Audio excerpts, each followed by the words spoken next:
अभी हम एवेल्युएट करेंगे आंसर राइटिंग हिस्ट्री ऑप्शनल का। हिस्ट्री ऑप्शनल की आंसर राइटिंग है, उसका वीडियो एवेल्युएशन अभी हम करेंगे। बिकॉज एवेल्युएशन करना और इस तरीके से करना ताकि आपको एग्जैक्टली रियलिटी में बेनिफिट भी हो। दैट इज़ बेसिकली हमारा पर्पस है मुल्क का इसका। सेम तरीके से जिस तरीके से हम हिस्ट्री का कर रहे हैं, इसी तरीके से जीएस वाला, पॉलिटिकल साइंस और जोग्राफी एंड अदर ऑप्शंस का भी करते हैं। फ्रेंड, जो क्वेश्चन है, the declaration of rights on 27 August 1789 contains the key ideas of the 18th century political thinkers like John Locke, Rousseau, Montesquieu etcetera. जो declaration of rights हुआ था उसमें काफ़ी आइडियाज़ थे लॉक के, रूसो के, मोंटेस्क्यू के। अब हम क्वेश्चन एवेल्युएट करते हैं। It was an important event, French revolution basically against the tradition. देखो ये यार एक ना बड़ा स्टैटिक्स है। जब कोई भी आप रैंडम नोट्स वोट्स पढ़ रहे हो तो वहाँ पे ये दिया होता कि it was one of the most important phenomenon. एक ट्रेडिशनल सी अप्रोच है। इस तरीके से क्वेश्चन का आंसर स्टार्ट करोगे, हमें लगता है कि कंपेरेटिवली बहुत अच्छा आपकी इंट्रोडक्शन मानी जाएगी। इसकी जगह पे आप क्या एक स्ट्रेटजी अडॉप्ट कर सकते हो?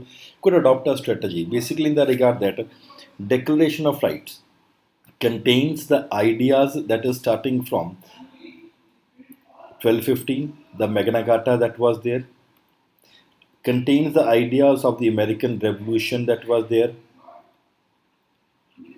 contains the ideas of John Locke and others,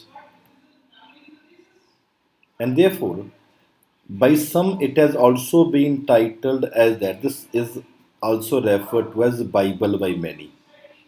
इस तरीके से आप इंट्रोडक्शन करो ताकि यार कुछ उसकी इंपॉर्टेंस भी दिखाओ। अब रैंडमली कि it was one of the most important ना, ये बहुत पुराना तरीका होगा किसी भी आंसर लिखने का। तो कोशिश करिए कि जिस तरीके से लिखना है तो एक आइडिया होना चाहिए। बाय द वेरीज आइडियाज़, जब आप आइडियाज़ लिख रहे हो तो इंट्रोडक्शन में लिखो लाइक नेचुरल राइट्स के बारे में बात हो रही है। Not only natural rights, for example the separation of power के बारे में बात हो रही है एक्सेट्रा। तो एग्जामिनर को पता लग जाएगा कि आप सही तरीके में गाइडलाइन में लिखो कि जनरल सा आंसर नहीं लिख रहे।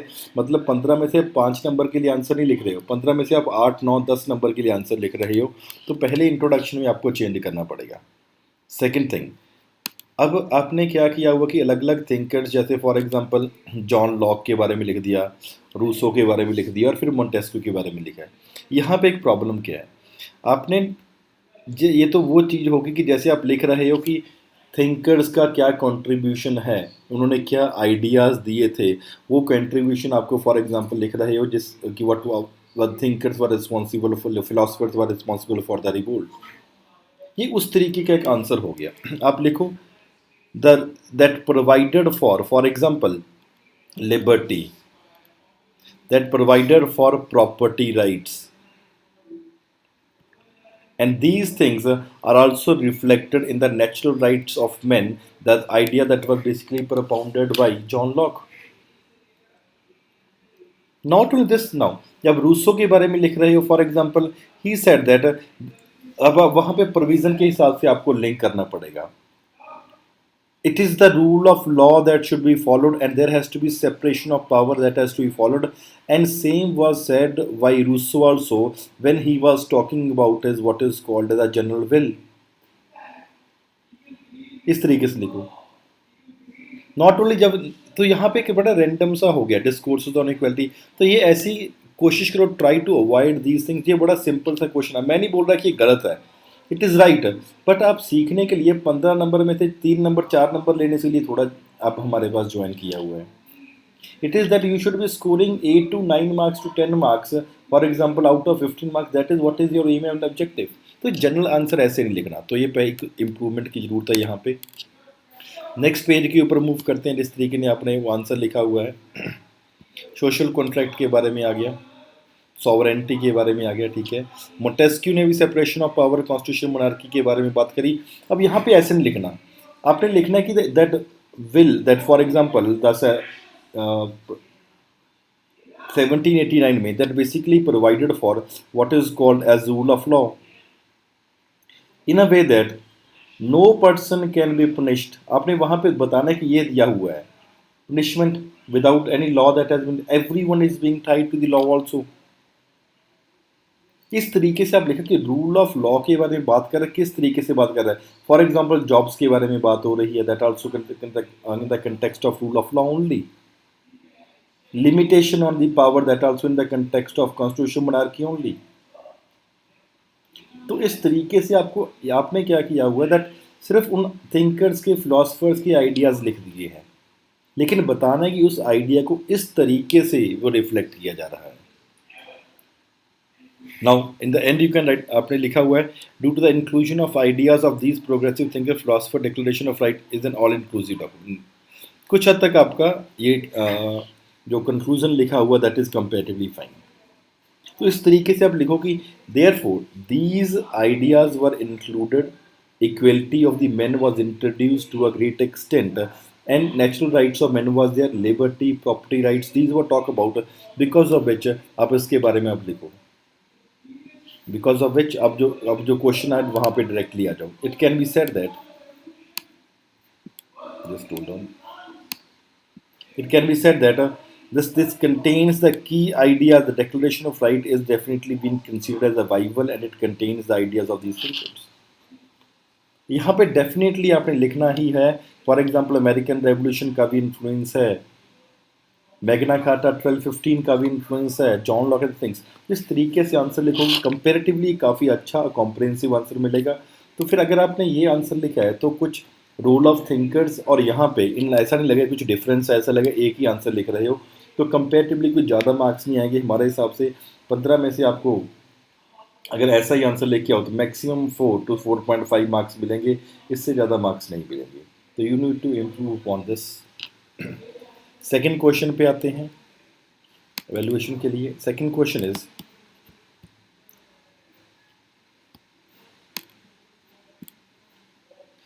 The cart loaded with philosophy was fired with finance. That another basically in the context of the French Revolution. First is correct, पहली statement आपका introduction। Firstly,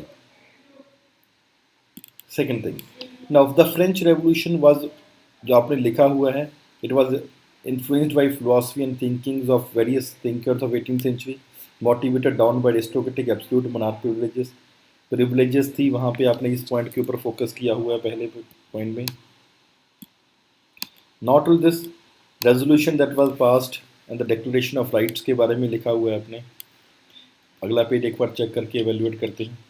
fundamental right to property के बारे में बात है, टैक्स पेइंग सिटीजन्स के बारे में बात है। तो फ्रेंड्स ये वाला क्वेश्चन कंपेरेटिवली आपने अच्छे तरीके से डील नहीं किया। आपको लिखना क्या चाहिए था, the statement is the cart loaded with philosophy was fired with finance। philosophy is there, was fired with finance। आपने अब now what is the introduction that you have to write, the condition, the economic exploitation and the economic condition of the people, along with the corruption that was prevailing in the administration, the mismanagement of the finances आप mismanagement हो रहा है आपका completely, not only mismanagement of the finances but also the lack of industrial revolution has not come, the guild system that was one of the worst features, इसके बारे में लिखना पड़ेगा। एग्रीकल्चर सिस्टम जो वहाँ पे था that was comparatively backward system that was prevailing at that particular point of time. Not only agriculture system but also for example participation in the American War of Independence that also created a problem, along with the famines and droughts that were there, that were prevailing।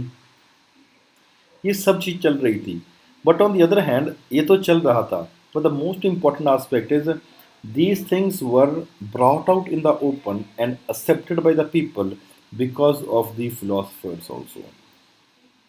इस तरीके से तो introduction ऐसे लिखो, the philosopher were churning the discontent of the society. Philosopher क्या कर रहे थे, दे वर चर्निंग द डिसकंटेंट, किसको, डिसकंटेंट। चर्निंग का मतलब जैसे आप मक्खन बनाते हो उसी तरीके से। और कैसे कर रहे थे? By satire and humour, by criticism and comparison,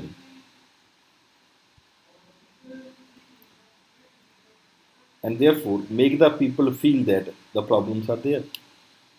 अब आप इंट्रोडक्शन के बाद ये पूरे के पूरे इकोनॉमिक कंडीशंस के ऊपर फोकस करोगे। ये कंडीशंस तो यार दूसरी जगह पे भी थे ना, it was not only in the that they were there in France. Along with these conditions were also prevailing in other parts of Europe, but the revolution took place in France because of these things. The philosophers they were playing role. और जब philosophers के बारे में लिख रहे हो तो आप सेकंड पेज के ऊपर क्या लिख सकते हो? Various philosophers, for example, Montesquieu, Voltaire, Rousseau, they played a very important role in creating about awareness among the people. तो दोनों की दोनों चीज़ होगी। तो इकोनॉमिक कंडीशंस जो कंपेरेटिवली आपके वर्स हो रहे थे, इसी इकोनॉमिक कंडीशन को वर्स हो रहे थे और उसको लोगों को ज़ाहिर भी हुआ, लोगों को पता भी लगा कि हाँ वर्स हो रहे हैं। It was the role of philosophers that were there. End में आप लिखो, but that does not mean that कि अगर फिलोसफर्स नहीं होते तो रेवोल्यूशन ही नहीं आना था, because the economic conditions plus the political conditions, plus, for example, the religious circumstances and other problems that were there.